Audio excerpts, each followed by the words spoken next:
नमस्कार जी, मैं नारायण आदर्श विद्या मंदिर करला जिला भीलवाड़ा। मैं आज आपके बीच में गणित पढ़ाने के लिए आया हूँ। गणित में कक्षा 10 की जो गणित की जो प्रश्नावली है, प्रश्नावली नंबर 16 जो पृष्ठीय क्षेत्रफल और आयतन नाम की है, उस प्रश्नावली के बारे में चर्चा करने के लिए आया हूँ। और आज उस प्रश्नावली में है क्या पहले वो जानकारी लेते हैं। उसके अंदर एक तो घन घनाभ का क्षेत्रफल और आयतन है, पहली प्रश्नावली वो है। फिर दूसरे नंबर पर बेलन है, बेलन का क्षेत्रफल और आयतन है। तीसरी जो प्रश्नावली है 16.3 करके वो शंकु का क्षेत्रफल और शंकु का आयतन है। और चौथे नंबर पर घोड़े आधे गोले का क्षेत्रफल और घोड़े आधे गोले का आयतन है। तो इस प्रकार की जानकारियां हैं। तो सबसे पहले हम शुरुआत कहां से करते हैं? हम शुरुआत करते हैं सबसे पहले घन घनाभ से। तो आइए सबसे पहले क्या करते हैं, उस घन घनाभ से जुड़े हुए फॉर्मूले आपके बीच में रखते हैं। चलिए जी, तो इस तरफ लिख देते हैं घनाभ के बारे में और इस तरफ लिख देते हैं घन के बारे में। और प्रश्नावली कौन सी लेंगे? एक्सरसाइज 16.1 में घन घनाभ से जुड़ी हुई जानकारी को। अब घनाभ के अंदर क्या कर सकते हैं? 3 बीमारी दे रखी होती है, लंबाई, चौड़ाई और ऊंचाई।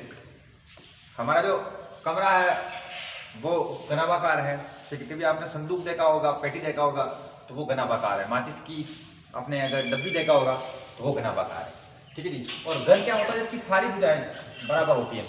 और जो घन की सारी भुजाएं अगर बराबर है तो घन में केवल एक द्विमय चाहिए अपने को, वो एक चाहिए उसकी भुजा। एल लिखा, एल का मतलब उसकी साइड भुजा, ठीक है। इसका मतलब है घनाभ के अंदर हमें सवाल करने के लिए 3 चीजें जरूरत पड़ेगी, लंबाई, चौड़ाई, ऊंचाई। और घन का सवाल करने के लिए अपने को केवल एक भुजा चाहिए, एक साइड चाहिए, एक उसकी लंबाई चाहिए और कुछ नहीं चाहिए। एक बात ये। तो अपन क्या करते हैं, सबसे पहले घनाभ का संपूर्ण पृष्ठीय क्षेत्रफल का सूत्र क्या होता है? संपूर्ण पृष्ठीय क्षेत्रफल का सूत्र क्या होता है? इसका सूत्र होता है 2 लंबाई गुणा चौड़ाई प्लस चौड़ाई गुणा ऊंचाई और ऊंचाई गुणा लंबाई।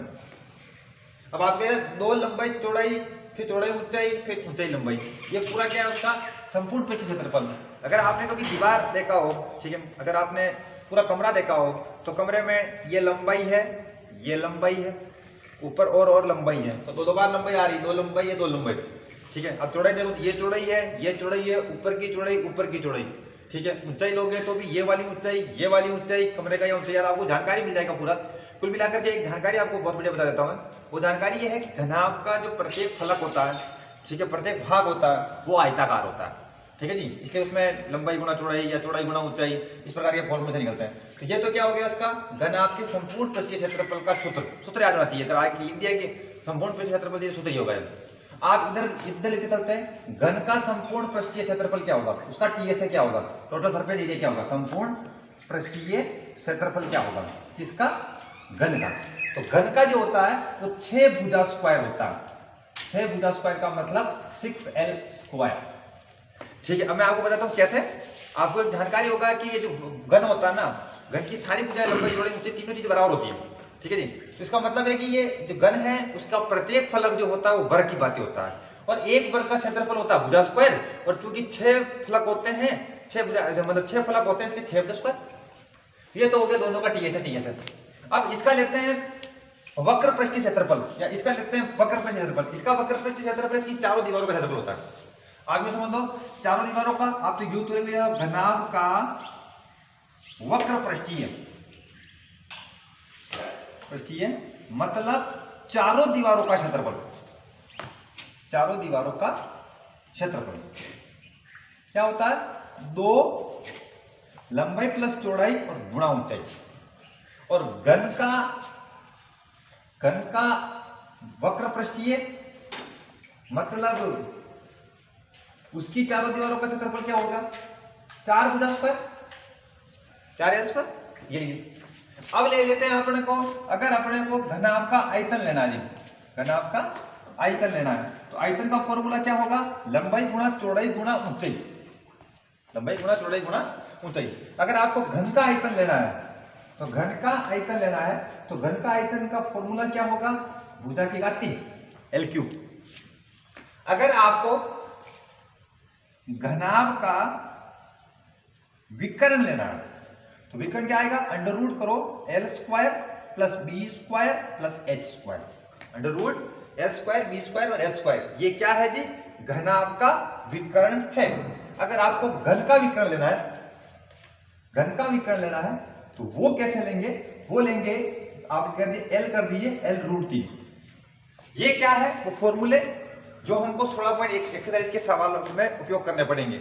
अपने को तो केवल पढ़ना है कि वो जो सवाल हमारे सामने छपा हुआ है उसके अंदर घनाभ के बारे में प्रश्न पूछा गया है, घन के बारे में पूछा गया है। अगर घनाभ के बारे में प्रश्न पूछा गया तो आपके घनाभ के सारे फॉर्मूले आपके दिमाग में एक झटके मानना चाहिए। तो घनाभ का टीएसए क्या है, सीएसए क्या है, कर्व सरफेस एरिया क्या है, टोटल सरफेस एरिया क्या है, उसका उसका वॉल्यूम क्या है और उसका विकर्ण कैसे निकालते हैं, ये फॉर्मूले हैं आपको लगा दिए। आयत घनाभ का प्रत्येक फलक जो होती है वो आयत की भांति विभाग आयत जैसा होता है, और बाकी दूसरा घन का प्रत्येक फलक क्या होती है, वर्ग के जैसी होती है।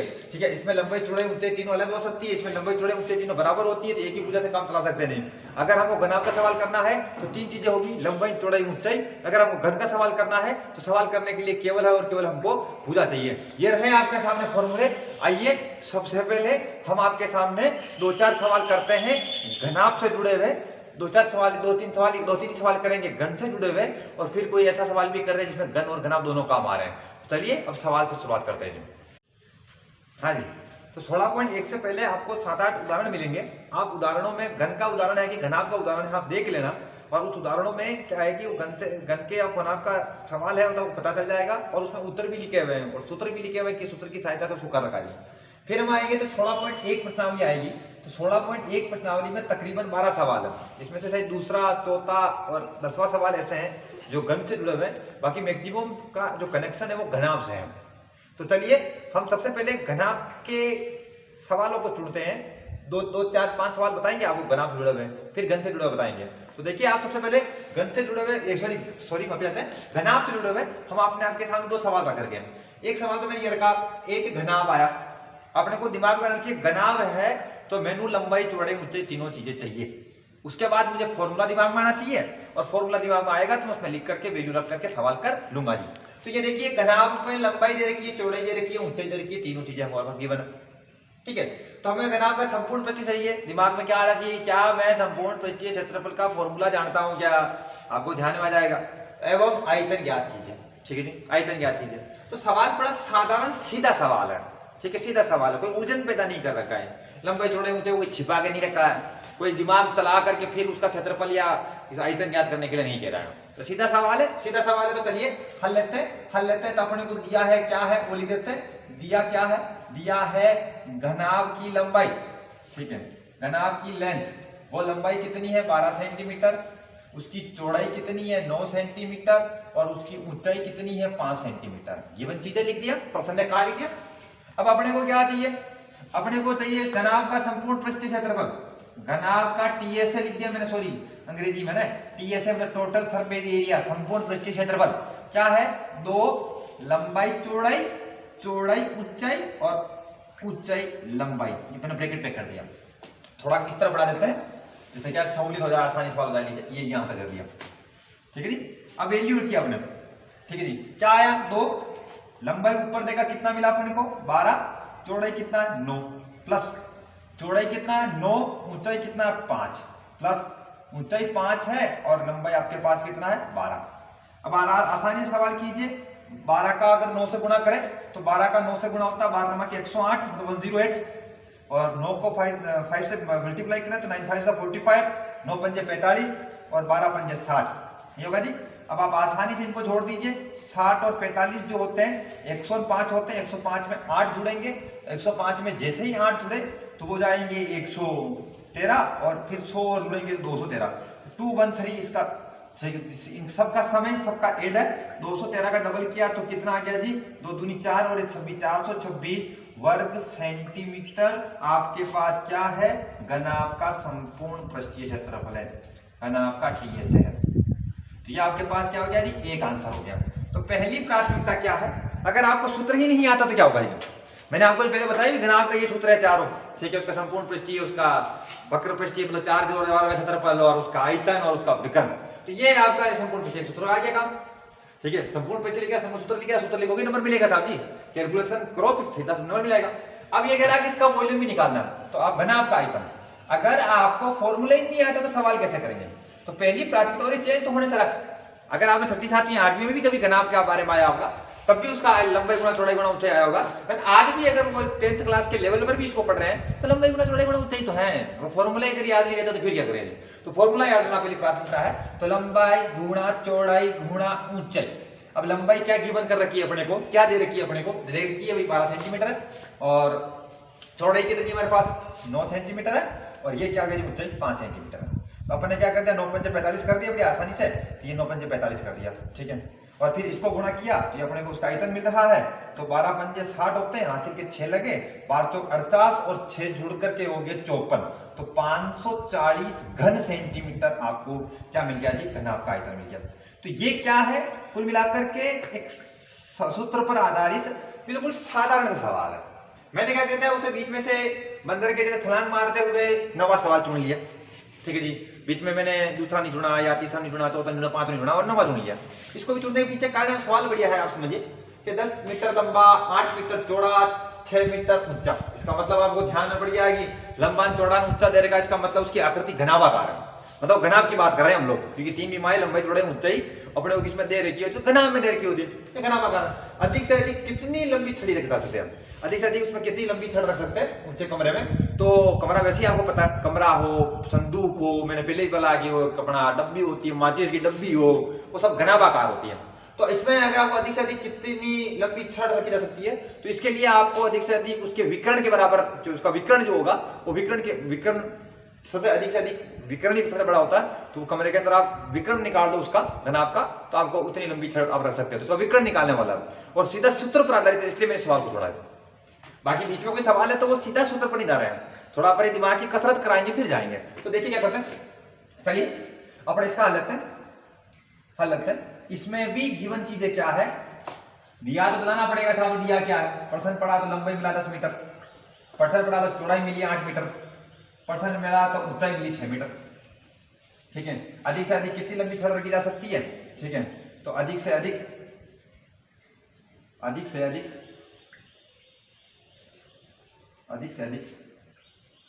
ठीक है, अधिक से अधिक लंबी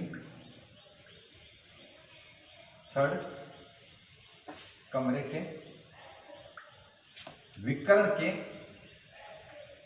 बराबर, हैंड राइटिंग बहुत रुपाली हमारी है ना, समझना आप। अधिक से अधिक लंबी छड़ कमरे के विकर्ण के बराबर रखी जा सकती है। तो चलिए जी इसका विकर्ण निकाल देते हैं। और एक विकर्ण का फॉर्मूला क्या होता है, यही भूल गए तो क्या होगा जी, √L² B² H², ठीक है जी। अगर आपने ये विकर्ण लिया तो ये लीजिए विकर्ण, √L² कितना है, L कहाँ है 10 का स्क्वायर, B क्या है 8 का स्क्वायर, H क्या है 6 का स्क्वायर। अब करते हैं साहब जी, 10 का स्क्वायर कितना होता है 100, 8 का स्क्वायर कितना होता है 8 64, 6 6 36 हो गया जी, 8 8 64, 7 36, और ये कितना हो गया जी, ठीक है 100। अब आपके पास मिला तो 36 64 100 100 और 100 200, ये क्या हो गया जी 200। 200 का आपने अंडर रूट किया तो 10 का 10 से गुना तो 100, और 100 का डबल कितना होता है 200। तो 2 10 में से क्या हो गया जी, 2 10 में से आपके पास क्या मिल गया जी, 1 10 बाहर निकल गया और अंडर रूट अंदर ही दे गया। तो 10√2 सेंटीमीटर लंबी छड़ रखी जा सकती है कमरे के अंदर अधिक से अधिक, अगर इस कमरे का माप यह है। ये क्या है, हमने क्या किया, एक सवाल, 2 सवाल आपके सामने लिए। एक तो सीधा पृष्ठीय क्षेत्रफल आधारित, मतलब संपूर्ण पृष्ठीय क्षेत्रफल का सूत्र था, एक उसके आयतन का सूत्र काम आ गया और आंकड़े रख दिए, एक उसका विकर्ण का लिख दिया। सवाल थोड़ा अलग अलग प्रकार के थे, चुन के कर दिया। अब आइए घनाभ से जुड़े हुए और कुछ बढ़िया सवालों को आपके बीच में रखते हैं। हाँ, तो मैंने घनाभ के ऊपर सीधे सूत्र पर सवाल जा रहे थे वो सवाल कराए। अब क्या करते हैं, एक बढ़िया सवाल लेते हैं, और वो ऐसा सवाल लेते हैं जो आप समझिए कि ये हमारे दिमाग की कसरत करवा रहा है। तो घनाभ पर आधारित है, लेकिन हमारा दिमाग का थोड़ा चलाएगा वो। ये कह रहा है बगैर ढक्कन का, अब शब्द का रहेगा तो बगैर ढक्कन का एक बक्सा है और 3 सेंटीमीटर मोटी लकड़ी का बना हुआ है, ढक्कन नहीं है, ध्यान रखना है, बगैर ढक्कन, ये काल की शब्द है। इसकी बाहरी लंबाई दे रखी है, इसकी बाहरी चौड़ाई दे रखी है 1/6, और इसकी ऊंचाई दे रखी है 83 सेंटीमीटर। अब उसके अंदर आपने को पेंट करना है। अब अंदर पेंट कहां करोगे आप, ऊपर ढक्कन ही नहीं है तो पेंट कहां करोगे, 4 ही दीवारों का। इसका मतलब आपको घनाभ की 4 दीवारों को लेना है, एक नीचे पेंदे पर करोगे।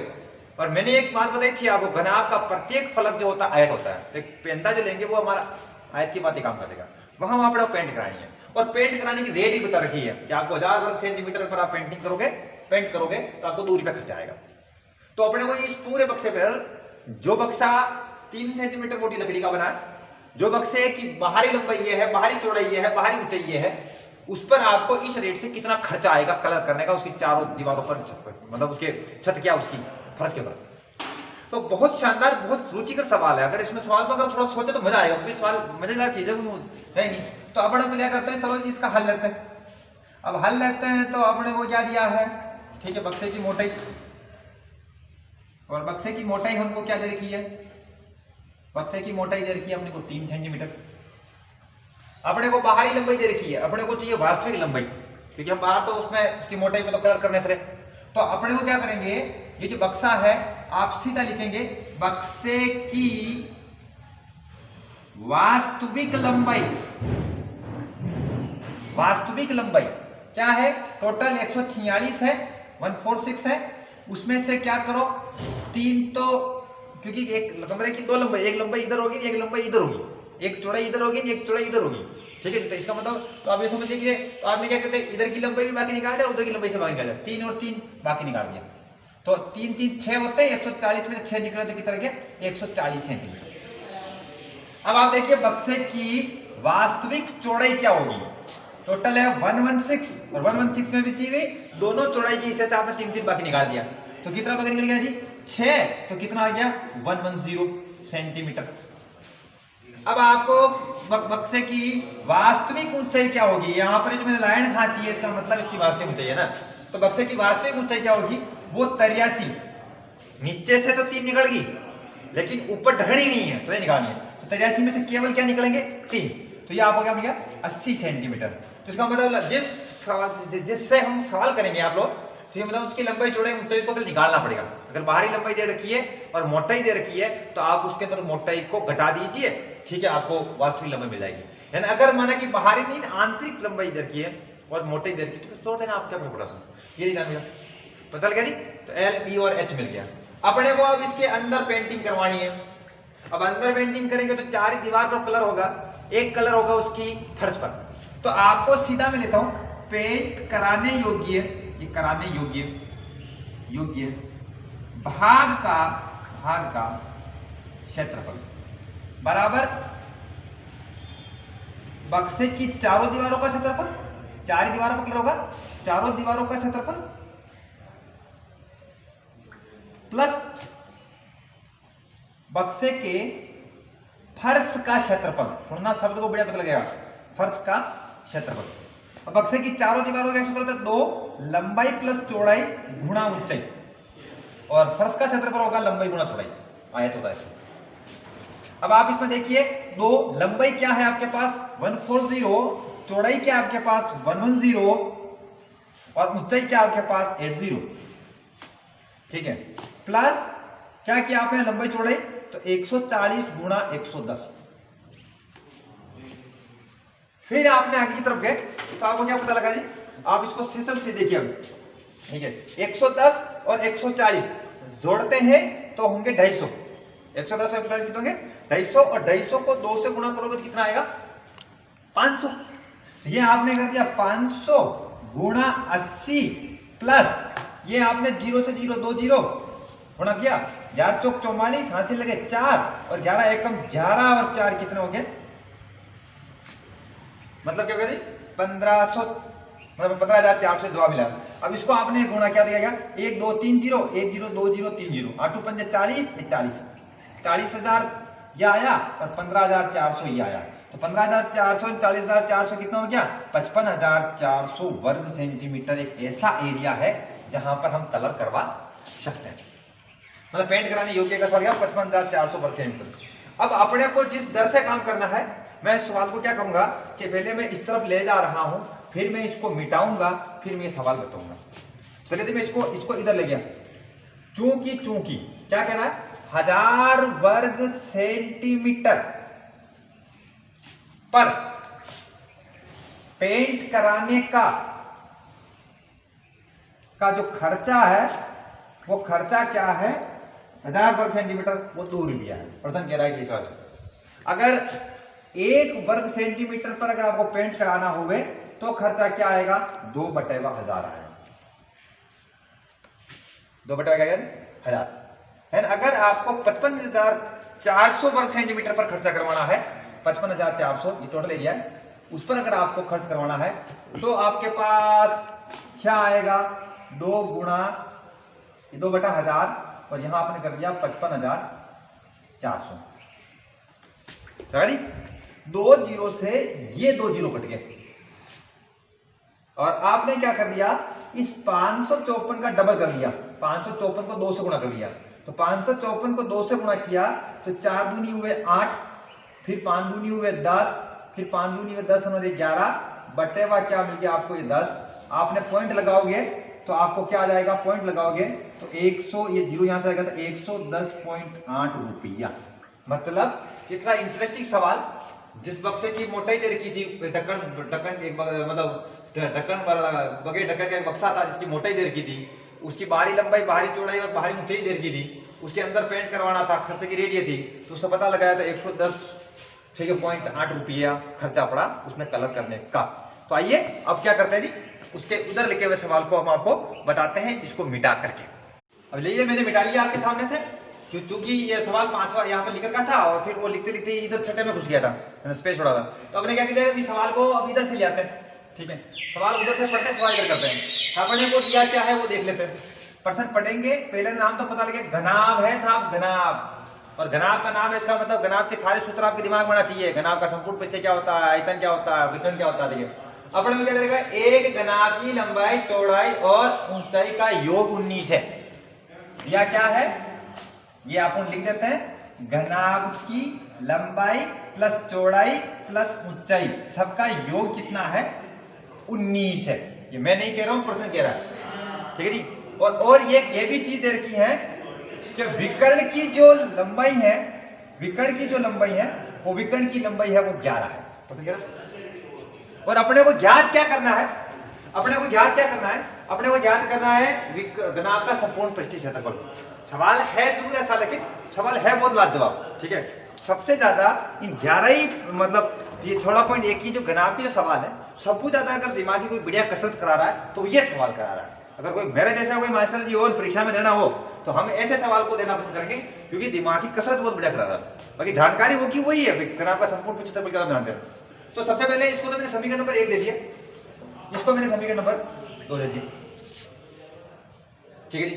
इसको समीकरण नंबर 1 दे दिया, इसको समीकरण नंबर क्या दे दिया, 2 दे दिया। चला का नहीं, समीकरण नंबर 1 समीकरण नंबर 2 दे दिया। अब करते क्या है जो थोड़ा समझिए आप लोग, अब करते क्या है जो थोड़ा समझिए, अब थोड़ा ध्यान में आ जाएगा। तो आप सबसे पहले अपन आइए सवाल की जानकारी लेते हैं। तो चूंकि अपने को दिया है, क्या दिया है, विकर्ण बराबर 11। आपको पता होगा कि विकर्ण का सूत्र क्या होता है। विकर्ण का सूत्र होता है √L² B² और H²। ये क्या है, विकर्ण बराबर क्या? अब आप क्या कर दीजिए, दोनों पक्षों का वर्ग कर दीजिए। दोनों पक्षों का क्या करने पर, वर्ग करने पर, दोनों पक्षों का वर्ग करने पर। वर्ग किया तो क्या होगा, इसका √ का अगर वर्ग करोगे, इसकी घात 2 लगाओगे तो √ गायब हो जाएगा।